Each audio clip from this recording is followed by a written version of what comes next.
Hello, everybody. Happy. It's July 1st. New month. Welcome to another edition of the Winner Circle podcast, sponsored by GamblersWorld.net, where you find 11 of the world's best handicappers. And the 12th best is Doug Upstone. He's over at Docs. But I don't know how to work that. I really appreciate that. It's July 1st. Let them have it. There we go. Man, July. We're a month away from NFL Hall of Fame game. I mean, listen. First, again, you got to hit the like button on the YouTube channel here. Subscribe's very important. We have a Twitter. Come to the Twitter world. And these are the Free Picks Daily. We roll out here 5 days a week. Last week we go 2-1, the three of us. I think overall we had a winning week. I want to say 8-6.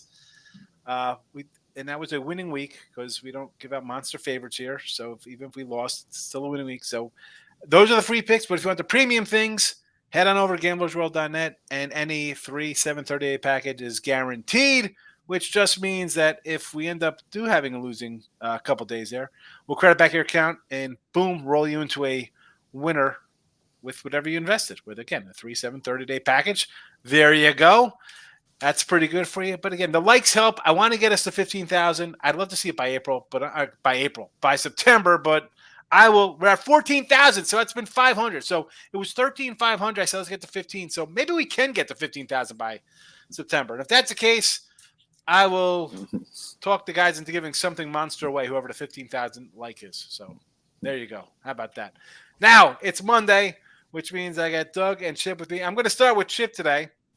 Simply because July 1st is the deferred payment day, and everybody knows about Bobby Bonilla, Ken Griffey gets his payday, Manny Ramirez, Max Scherzer getting $15 million today from the Washington Nationals.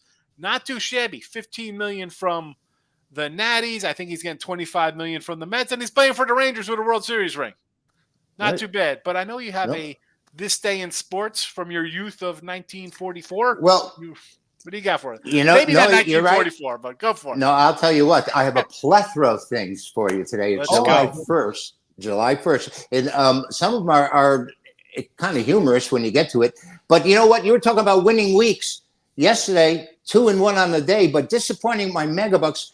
Sean, that was the second Megabuck loss that I've posted in the last 17 releases. That's covering the last 3 weeks. It's been an incredible run. We were 2-1. We had a winning day. With the Sunday night game, I post that every Sunday at 11-4 with that one right now on the season. But what do you want from me tonight? What I want from you? I want to know what happened in today's sports today.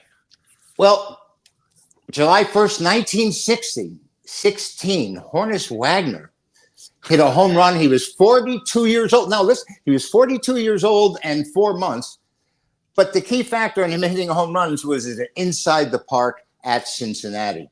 And not to be outdone, the following year, on the exact same date, July 1st, 1917, the Reds played a doubleheader, and Fred Toney pitched 2 3-hit shutouts. And right now, that's the NFL, Major League Baseball record of people that have won 2 games and doubleheader starts with 6 hits and 2 shutouts. I think we might have seen. Doug, were you around when Wilbur Wood, I think, started both games with a doubleheader for the White Sox? In fact, I remember watching some of that, as a matter of fact. Now that you mention that, yes, I do. Yeah. So he was a knuckleballer, though. I don't know if Fred Toney was a knuckleballer. But in 1941, Joe DiMaggio tied Wee Wheeler Keeler for 44-game hitting streak. 1951, Bob Feller pitched his 3rd career no-hitter, beating Detroit 2-1. Now it gets good. 1982, Cal Ripken started his streak of consecutive games played. And this is my favorite, though. In 1997, you might know where you were. I definitely know where I was. Mike Tyson bit off Evander Holyfield's ear. So it may not be. It off. He took a little nibble. He was starving to death. He wasn't earless. So that's it for July 1st, other than the fact that I've got a best bet winner tonight for you. And, log on, follow the buy links, and just be an A-play winner. Sean, it's been really rolling well, and I'm happy about baseball. I'm gonna get to Doug, and we'll get back to your free play day. Doug, how have you been? And I'm gonna lead you in with your little game, and you tell us everything what's going on with you over at Docs. But you're gonna be covering the Brew Crew and the Rockies. Colorado snapped their losing streak yesterday against the white hot Red Sox, or White Sox, I should say. Say Red Sox. Who thinks the White Sox would be hot? But you're looking at a 150 fave here, total of 11. Bryce Wilson, Austin Gomber, who started out good, but it's kind of slacking in the last few starts here. But this is your game. Start with how your weekend's been, how everything else is going along. You mentioned that a bad car story at your on the way out. You could mention that here for everybody. That's just bad luck driving. Hey, make sure you always watch your sides, people. Go ahead. No. Well, I'll leave that. That's something else. Nobody cares about that. Yes, I'm do. okay. I think it's interesting. If I'm here, they're fine with it. Okay, so I'm good with it that way. Anyway, so yes, so baseball continues to do well. Just been steady. Chip's been on a spectacular run here, but I've just been steady. 42-31, the last 73. Had for me what I would consider a tough loss on Saturday. Had the Orioles on the run line. And they had two different leads in the game by 2 or more runs with the number 4 bullpen or number 5 bullpen. And they also that bullpen gave up 3 runs, but they won 6-5, but just kind of little McCrawl. You know how that goes, okay, with some of the stuff. So, hey, but that stuff happens. Had a couple of prop bets that came in. So that was really nice. And a CFL winner. Can never beat those. I'm telling you, you just can't. And so had another winner there. So the Sunday night CFL. I did not go Sunday night. This was actually Thursday night, as a matter of fact. I just had one play. I just didn't have the courage to take Ottawa last night, but they ended up winning and covering outright in that one. So anyway, so move ahead. As you mentioned, Milwaukee and Colorado tonight. Milwaukee's a -150 favorite. The Brewers this weekend had an interesting homestand, I should say. They went 5-1. Here's the thing, though. They hit 4 grand slams, okay, on the homestand. Okay, I don't know when the last time that happened, but maybe Chip could find that. That could be whenever. In 30 years, when we do another winter circle, he'll be ready with on this day on a homestand. Yes. So that was something. So now they got a 7-game road trip, the Brewers do, and they're going to start with 4 at altitude in Denver tonight. Rockies, tough one there. If you would have said that the Rockies would lose the series to the White Sox, I'd say most people would think 50-50 at best that they would lose. But then the only game they won was against Crochet on Sunday. So that was the surprise. But so Rockies, 6 straight series losses in their last 10. 0-9-1 in series, and now they're going to face the best team in the NL Central, who is a solid club. You mentioned Austin Gomber, 4.63 ERAs, one time out of 6 decisions. In June, his ERA was 9.39. Come on. Okay, get this guy out of the rotation. If you have nothing better than an Austin Gomber throw out there, your minor league system is horrible beyond belief. I don't think he has a chance of slowing down the Brewer bats. Milwaukee is going to start Bryce Wilson. Not exactly a prize, okay, in this one. 5-3, 3.89 ERA. He's serviceable. He's an innings eater. And I really like how their manager, Pat Murphy, manages him because he just doesn't allow him to give up big innings. As soon as the first sign of trouble, he gets the hook on that one. So I think that's doing an outstanding job. I can see this game maybe being with the two teams within a run or so after 5 innings. Okay, let's just say relatively close games with 2 pretty mediocre pitchers. Here's where the game changes. Bullpen for the Brewers, number 4 in run prevention. Rockies, dead last. Give me Milwaukee -150 over Colorado tonight. All right, Doug's checking in. Official play: the Brewers -150 with Bryce Wilson and Gomber. Anything to add to that, Chip? What do you think? He's mentioned Gomber's the way he's throwing and the grand slam home runs that are leaving the park continuously. I think the game's supposed to go over. No, I mean, Sean, you're the guy you're the totals man. But my instinct would be with that big ERA and the way this team has been hitting the ball, that it should go over. Absolutely. I would definitely be looking at an over spot here. I was looking, we have 3 games today, and I was like, all right, we'll give you guys 2 games. I'll look at some Ribby props. Of course, I look at this game here, and all the Brewers minus, Adame 115, Hoskins even money at plus 100. Like I was like, you know what? They're just screaming for 9 runs from the Brewers. Yeah. I'm not interested in any of those even money props. Got to look at the over. Gomber, last 5 starts 5-4, 8-4, and 3 runs. That's how you get a 9 ERA in June. Nice. He had a great start earlier. Like, look at this guy's pitching well at home. And again, a bunch of those starts were on the road, but you're not pitching good on the road. You're not going to come home and pitch well at home either, I think. Once you're in a kind of a funk, I don't want to think the guys can come in and spit out aces here on in the altitude when it's starting to get warm up there versus a team that's surprisingly hits. I don't know how the Brewers hit with their lineup, but somehow they score runs. So you're not going to go with the term that makes no sense, positive regression? Not on bad pitchers. On a good guy, you think, all right, he's going to kind of pitch to the back of his card, right? That's basically how we kind of look, guys. You're going to he's usually a bad pitcher, right? We talk about guys like Lugo or Suarez or Sanchez or Louis Gil, guys who are pitching above their heads, and you think they're going to come back down to earth a little bit because of how they've been or injuries. But a bad guy who's bad, that's kind of he's going to go 5 and give up 4 runs. Is that a shocker tonight? I don't think so. I don't think so either. All right, we're going to look over at Chipper before we get to Chip. Again, $4.99 for the baseball package, folks. I know Gamblers rolled down that page. Go get it because we still have 3 full months of Major League Baseball left. The Mets facing the Nationals, and I like the Nats. I want to take a 12-1 natty ticket. I think I said this to make the playoffs. David Peterson, Mackenzie Gore, who is a young guy who I love. He was a top prospect for the Padres. He's solid, not sexy, but he's 25 years old. So the Mets minus 110, total of 8. Where are you going with this? I'll let you talk before I come in with my thought process on this. Chips, your game. You're the official play. Go for it. Thank you, Sean. For the Mets, it's been a roller coaster season. They're at the midway point. They're 40-41. And if you had told them 3 weeks ago they would end up at 40-41 at the halfway point, they would have been smiling with glee. Yep.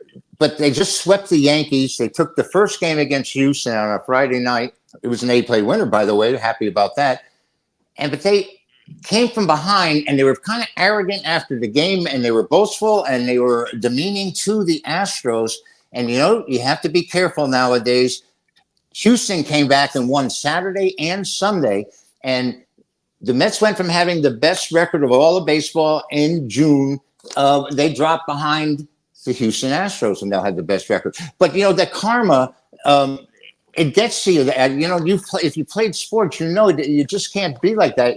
You're rolling along. They're scoring runs in bunches, and that's the thing about tonight's game. Mackenzie Gore's throwing for Washington, and they have high hopes with him, and I understand why. Sometimes his stuff is electric. 99 strikeouts in 85 innings. He's 6-7. His ERA is just under 4. And that's the thing. I think there's going to be runs scored in this game. Win or lose, whether the Mojo's with the Mets to finally win the game, their bullpen is atrocious. Edwin Diaz is gone. So they're going to be giving up runs. Dave Patterson's 3-0, 3.67 ERA. Mets are 4-1 in his 5 starts. That's a good sign for them. But I just think it's a spot. Washington, who got shut out yesterday, didn't score a run. I think they're going to come back and look to be a little more aggressive. One other thing about Washington's 5 games under 500, they've had 4 chances to get to 500, failed each time. But they're plus $1,111 on the season if you have them $100 a play each and every day. Whereas the Mets are definitely at a minus already. So Washington, money-wise, looks good to me, but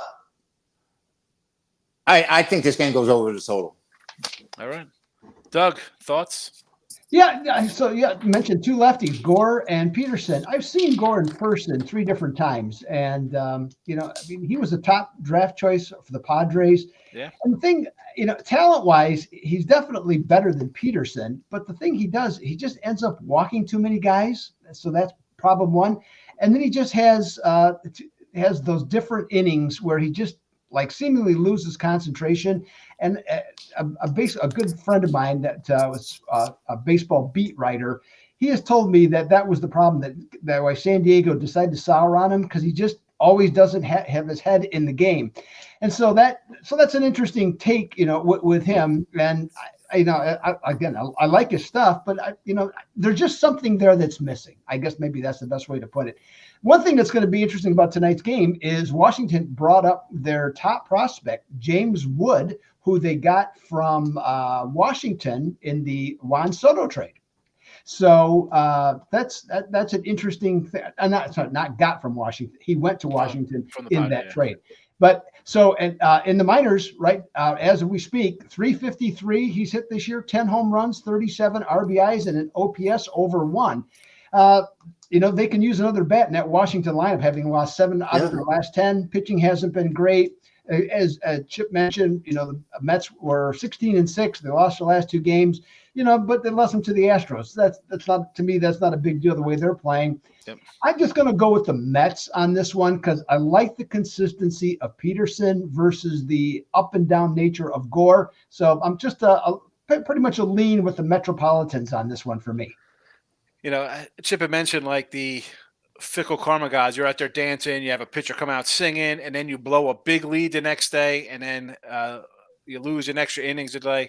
That kind of stuff, that's bad for the Mets. Yep. Gore, I'm with you on Gore. And go ahead. Doug, it's safe to assume this isn't the same James Woods that stars on Family Guy, right? I mean, that is correct. It is a different one, and he's much younger. And there's a few other things about him. He is also 6'7", 234 pounds. He's a big dude. I love that. I did not know he was that big of a guy. And I was gonna say him, and they have another guy. Their other who's that? Is Cruz or who's the other outfielder they have? They have 2 of the top 5 prospects are outfielders for them, so they have some help on the way to go with CJ Abrams, who's playing well, who came over in the trade as well, and Ruiz is more a defensive catcher, but they have some young pieces there.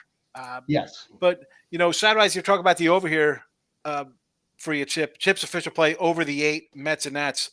265 versus lefties for the Mets, which is top 5 or top 6, not bad.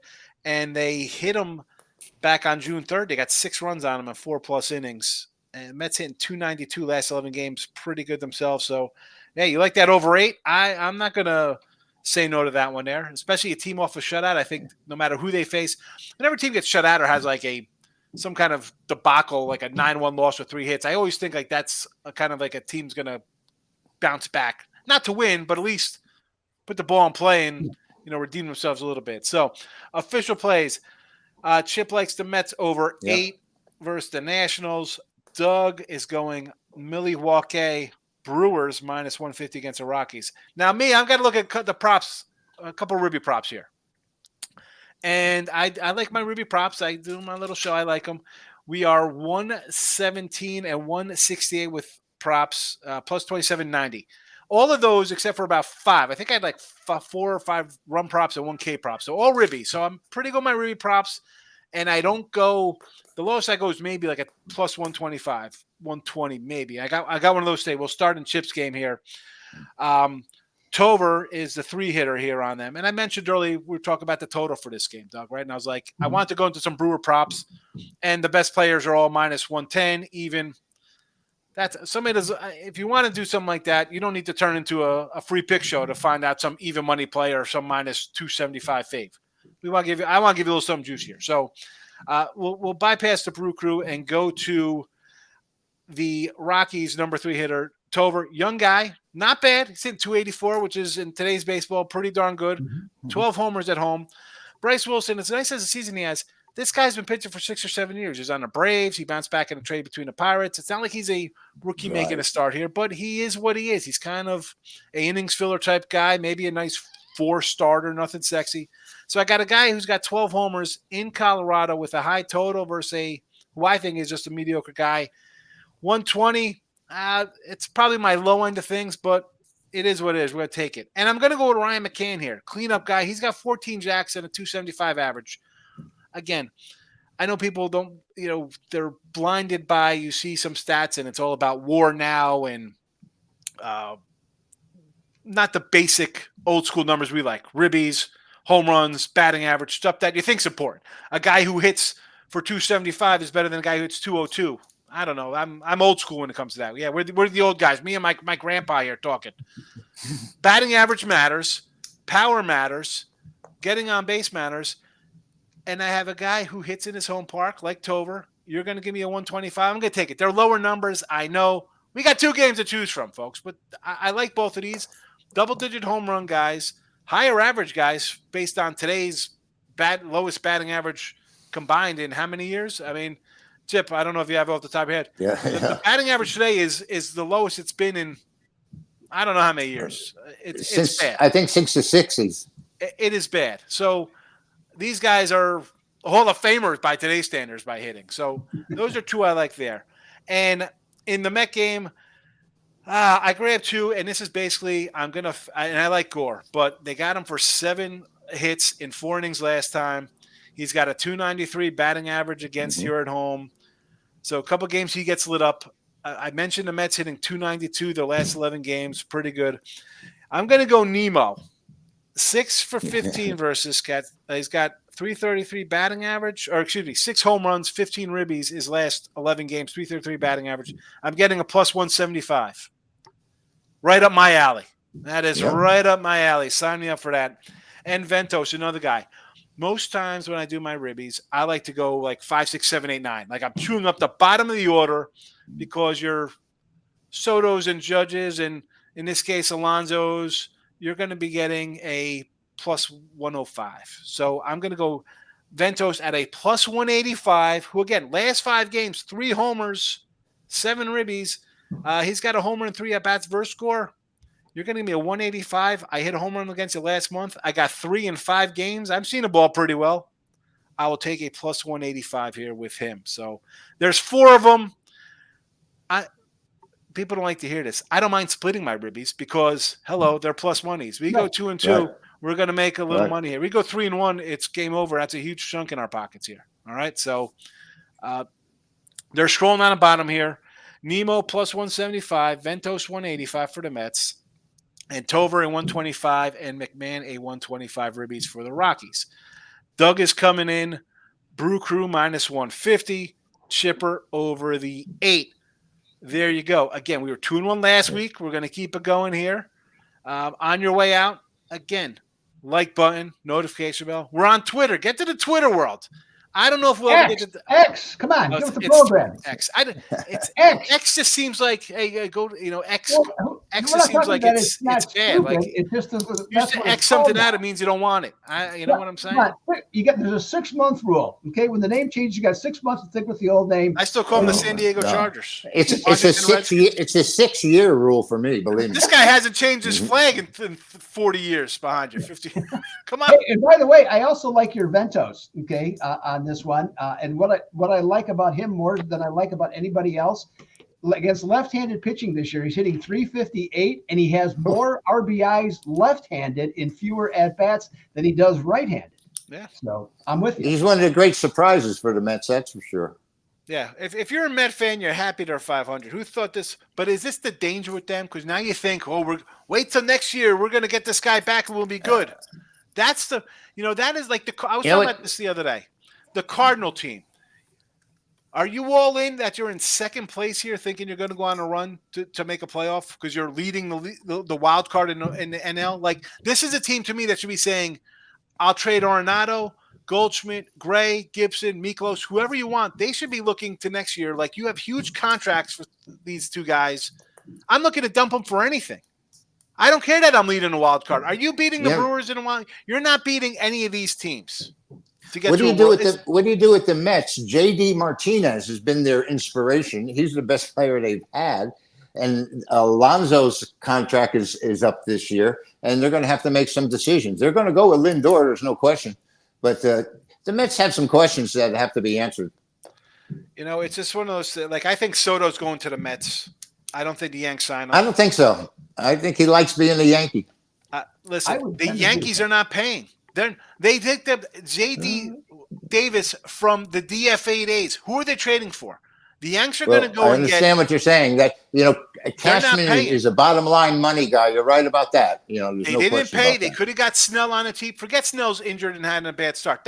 We see Montgomery. You miss. You're over 30 and you're missing preseason and not pitching since the previous September. You're going to have problems coming into baseball. But he was forced into signing Judge. He had to sign him. I mean, he hit more home runs than Babe Ruth in the season. But here's the thing: you didn't have to sign Judge because you could have got Soto. And you'd sign Soto for $400. You're paying Judge again $44 million until he's 39 years old, and he's healthy. Maybe they can work a Bobby Bonilla deal. Is he going to be healthy for the next 7 years, 8 years? Maybe they can work a Bobby Bonilla deal, and we'll all be happy. Oh, Chip, I got to do you and Ross talk Yankee baseball because you guys are delusional with these Yankee thoughts. The best free agent ever, production-wise. They went absolutely nuts. He had 5 years for $3 million, and that was Reggie Jackson back in the day. And the year but that was big money back in the day. Yeah. They were screaming about how outrageous and overpaid he was, and they went to 3 World Series with him. And, well, I bring this up. People are like, oh, the Yankees just buy. I think the first $3 million player was Kirby Puckett, I think, on the Twins, and then it was Canseco. Was like a Ricky Henderson were the first $4 million player by the Oakland A's of all teams. Now, if you fast forward to today's date, the Twins and the A's were the first $3 and $4 million players, and then you came in. I think the Rangers overpaid, or it was the Dodgers for Kevin Brown, and then A-Rod. The Yankees never set the precedent of paying these enormous salaries. Right. They just went along with what other teams paid. Mike Hampton, I think, was the highest paid pitcher at one point. The Rockies set that.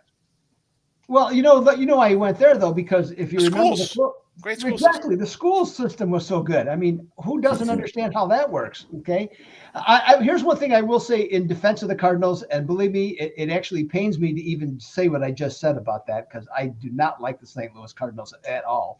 But in today's Cubs world, what's that? Cubs fan. Yeah, yeah, of course, that's part of it for sure. Okay, yeah, I'm not denying that. Just you can call me out on. I'm fine with that. But here's the thing: in today's baseball, the best teams don't win the World Series necessarily. Okay, the hottest teams do. Yes. Put it all together late in the season. So if you get into the playoffs, you have a legitimate shot. And I think from the Cardinals' perspective, yes, they have guys that maybe they should move, that are getting up a few in years and whatever. But you know what? If you get in, you got a shot. Okay. And so, you worry about, not saying you don't worry about next year, but if you're in that position, I think you take your shot. Now, if it gets to be, and if they have a lousy July, well, then that changes things, and that's when the trade deadline is, right? Isn't it? If a team like Seattle. If a team like Seattle says, "I'll take Goldie and Arenado from you," because they can't sign a bat. Seattle can't get. If someone comes in or the Phillies say gives us Goldie, why wouldn't you unload $30-something million for a guy who's 37 and hitting 210 or 205 or 217 or whatever he's in? I don't know. I know you could get hot. I get it. We had Arizona and Texas in the World Series last year. We saw the Braves come out. You lose Acuna, no way they can win. They win a World Series. We see the Nationals go on a run. They were left for dead in May, win a World Series. But this team, to me, is a team of older guys, bad contracts. Well, I think Doug, how would you not love those home white uniforms with the bat and the Cardinals on them? I mean, I just think of red shavings when I see that. Well, it's not so much. Well, first of all, I hated Tony Stan Musial. Oh no, not so much the players. I hated Bob Gibson. I like Bob Tommy Gibson. Herr. But here's the thing about I had a problem with, and if anybody's a Cardinals fan, well, I'm just going to say the truth. In my opinion, the Cardinals fans to me were always the most arrogant fans in baseball, and the reason that they were because their team never lost. I could be wrong on this. I haven't looked at this in a while. Since 1969, okay, the Cardinals, I believe, have had 6 losing seasons. How hard is it to be a fan of the St. Louis Cardinals? Okay. Well. I'll tell you what, they have the second most World Series behind the Yankees, and that's why as a kid I was rooting against the Yankees as a kid, believe it or not. So I was enamored with Musial and the Cardinals. But this is a great franchise, my friend. And I've always revered them. I really have, and because of that reason, when I was a kid, and St. Louis, and I didn't realize the rivalry between the two cities, between the Cubs and the Cardinals, until I went to Wrigley Field and saw people with shirts that said, "I root for the Cubs and whoever plays the Cardinals." And I started to grasp it. And it's Yankees, Red Sox. It's one of the great things about baseball. And the Giant Dodger series is sort of waned that now. And I like these rivalries. I really do. I think it's great for the game. My daughter, in fact, went to the San Francisco Dodgers game Saturday with her boyfriend, and she said it was wonderful. Sold out crowd. There was like 30% Dodger fans, though, which is quite a few, obviously. But yeah, back in the day, you had Jackie Robinson was traded from Brooklyn Dodgers to the New York Giants, and he retired because he didn't want to. He refused to go there. They threw garbage at Leo DeRocher after he left the Dodgers to come manage the Giants. I mean, it was real. Nobody was leaving to form super teams like in the NBA. That's for sure. Yeah. No. You were a team. You were on that team for life. You were embedded. No, you were. Yeah. I don't. Maybe we should. I love doing this. At the end, I always bring up something. Maybe I should do it in the beginning. I just feel. I don't know. We go off to the point, though. I'm saying about the Cardinals, but I'm actually supporting the Cardinals in this case. Yeah. I agree with what you're saying. I understand. 6 losing seasons since 1964, 69, whatever you said. I believe it is. That's really a great record. I mean, that's a franchise that knows what they're doing. They've always had great scouting systems, Yep. See, I think I just love their uniforms. That's all I can tell you. I think of playing like out of the park baseball game on a computer and taking this team and just or on whatever PS5 and just trading and getting out of bad contracts so I can rebuild the franchise. Like I got to get rid of these old guys who are 37 years old, like Schmitty, who's not doing much. And what can you do? Last year they showed their age, and it was an anomaly for them. And I'm surprised they're playing as well as they are this season so far. Lean, they had a rough start. And Gibson all have got to worry injury wise. Yeah. I mean, it's not a good team. I'm not going to disagree. I mean, they have. But you're in second place. Yeah. And you're leading the wild card. I mean, how terrible is baseball? Yeah, mediocre division. Other than the Brewers. Terrible. Anyways, all right, Sean. Yeah, we're gonna put a bow on this bad boy one last time. Like button. Chip likes the over Mets. Doug is on the Brewers. I got a bunch of review props. You got to go back and find them. Seth will put it in there for us. That's it. We've gone long. Have a good Monday. Back tomorrow with Russ and Jesse. Take care, everybody. Bye-bye. Stay safe, everyone.